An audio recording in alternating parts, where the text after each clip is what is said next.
Welcome to our lecture online. Now let's see how parametric equations are related to vectors in three-dimensional space. We're using the very same three parametric equations that we used before. There's a linear relationship between the coordinates x, y, and z and the parametric variable t.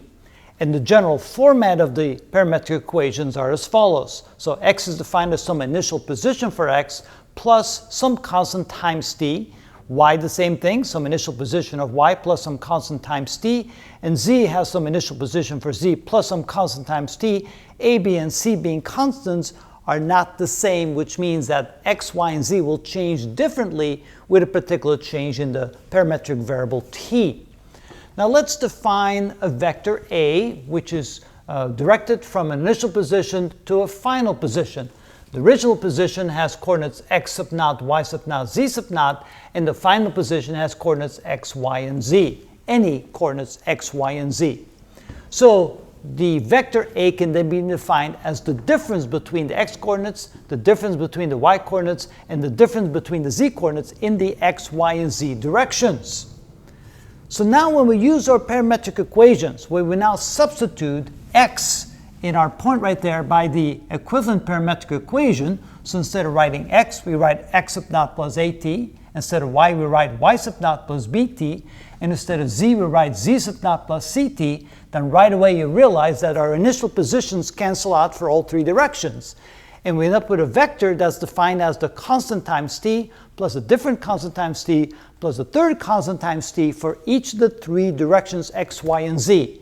In other words, in this case, the vector A defines how much x, y, and z will change when you have a single change in the parametric variable t.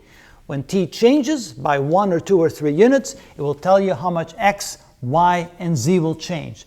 So you can see that if you have parametric equations defined for x, y, and z, then the vector can be represented as the three parametric equations without the initial position, simply how much x, y, and z will change when t changes. So this right here simply defines how much x, y, and z will change in our parametric equation, and that will then become the x, y, and z components in the vector representing those three parametric equations.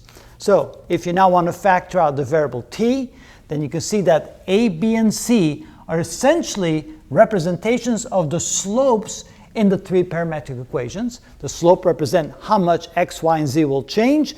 The bigger the slope, the more they will change. Multiply times t, and t can then take on any value, and that will then tell you when you multiply t times a, b, and c, how much the position will change in x, y, and z. And that's the relationship between the parametric equations and using vector notation in 3 dimensions. That's how it's done.